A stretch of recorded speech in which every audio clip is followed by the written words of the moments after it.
Hi everybody, welcome to Big Valley Living. I'm Michelle. Thank you for visiting our channel today.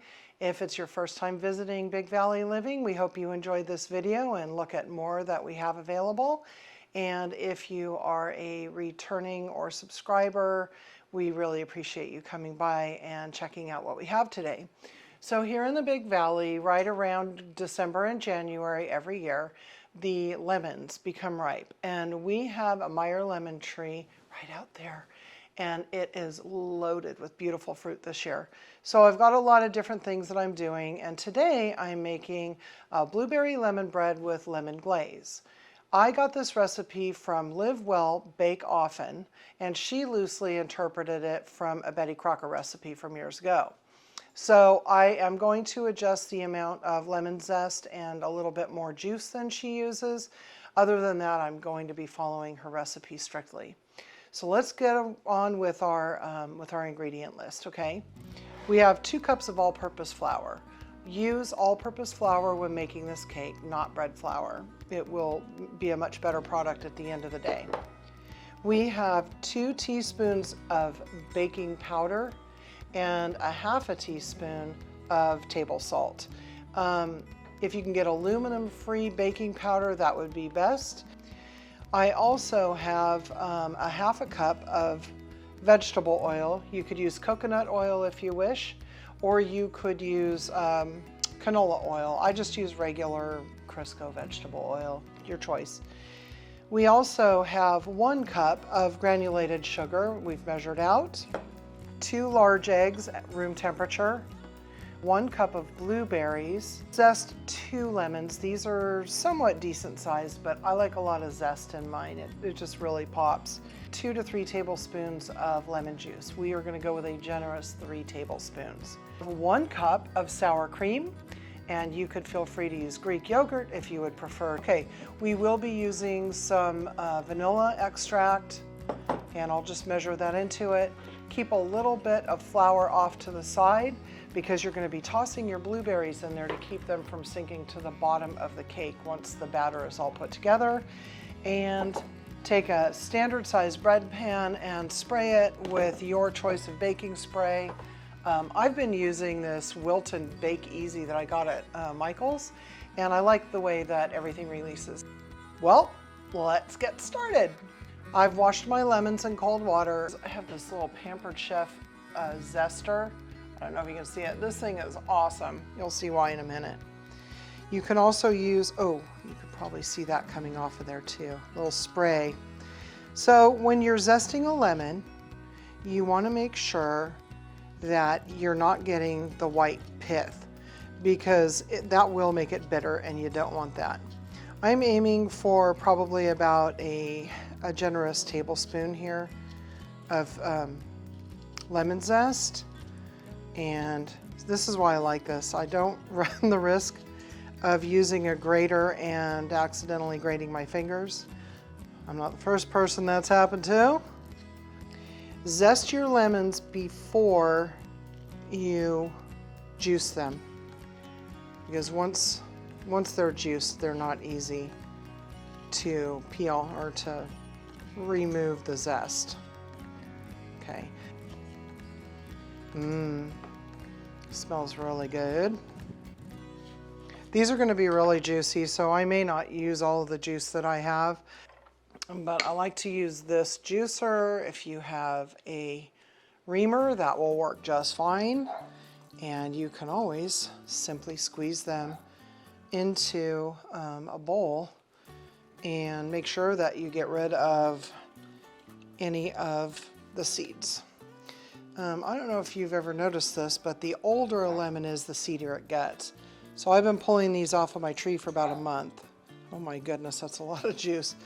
And there's quite a few seeds now in them because of that. So just be aware of that. If you do have a tree or your friend gave you some and it's getting near the end of the season, you'll probably need to remove some extra seeds.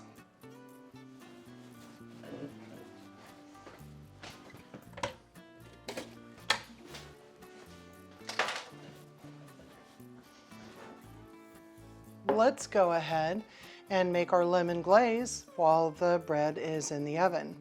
My favorite way to sift things is just to use a metal colander strainer. And it goes quicker.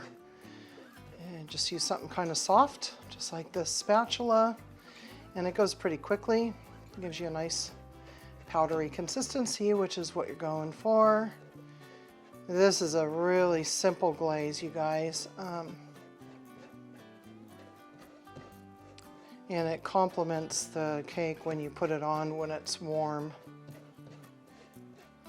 I gave some to my sister-in-law the other day, who's not a big fan of blueberries in general, but she did enjoy this cake. Okay, so we'll put that off to the side. Grab a whisk. And this glaze calls for 2 tablespoons of lemon juice. Again, make sure that you don't have any seeds in there. I'm gonna go ahead and drizzle the first one, mix it in. You know, you can always use a little more or a little less if that's what you'd like. The idea is just to have something that you can drizzle over the top. If it's too thin, you can add a little more powdered sugar, and if it's too thick, you can add yourself just the tiniest bit of lemon juice, just a couple drops at a time if that's where you're at though, because you'll just chase your tail. Okay, so I'm just going to make sure that I don't have any bits of undissolved sugar, and I'll set this off to the side. It's already smelling good in the kitchen. Oh, I can't wait for you all to see it. Here is the final product. It is so beautiful and just full of flavor. If you do not want the zest pieces in there, look at that.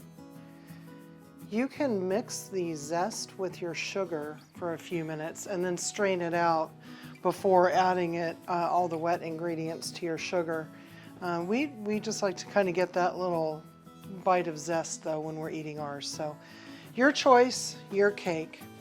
One more little tip that I'm gonna give you is that if you want some extra glaze to kind of drip down inside, just go ahead, use like a skewer or something. It doesn't have to be really big. And go ahead and add a few holes in there. And you'll see also, it's probably worth noting, I knew that this was finished when I pulled a toothpick or a skewer and it came out clean when I poked it near the center. This really makes it just that much more decadent because the glaze is going to fall down in there and sweeten it up even more.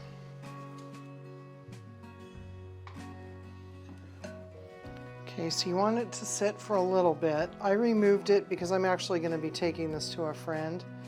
So I removed it from the pan, and that's the perfect consistency of the glaze. You should be able to just drizzle it over the top. You can make it decorative if you want. And some of that's going to go right down inside of those little holes that we poked in there. So you can drizzle a little bit right after a few minutes of it cooling, and then you can come back just a little while later and add a little bit more glaze on top if you wish. This is really good, warm, and if you'd like to savor it for a few days, you can put it into your refrigerator wrapped safely for about 4 days. You can also freeze it for about 2 months. Just make sure that if you decide to freeze it, that you let it come to take a slice and let it come to room temperature, or put it in the refrigerator overnight before enjoying it the next morning. Oh, that looks so good. This is the smoothest, most silky bread I've ever had. It's just a lovely dessert, it really is. I hope that you try it. Well, thank you again for visiting us as we made a sweet treat. I hope that you try this blueberry lemon bread with the lemon glaze. It is absolutely delicious, and we've been enjoying this for years. It's always a welcome treat for your friends. In fact, I'm getting ready to take this one to a friend right now. I have a couple slices that we refrigerated last night, and it's just as good the next day as it was warm out of the oven. Thanks again for visiting Big Valley Living. If you like this video, please hit the like button. It's very helpful for us. Share it with your friends and family on social media, or even send them a text with a link. And if you haven't already subscribed, please consider subscribing to our channel. We really enjoy cooking, and we enjoy sharing with our friends and family. Have a great day, everybody. Be kind.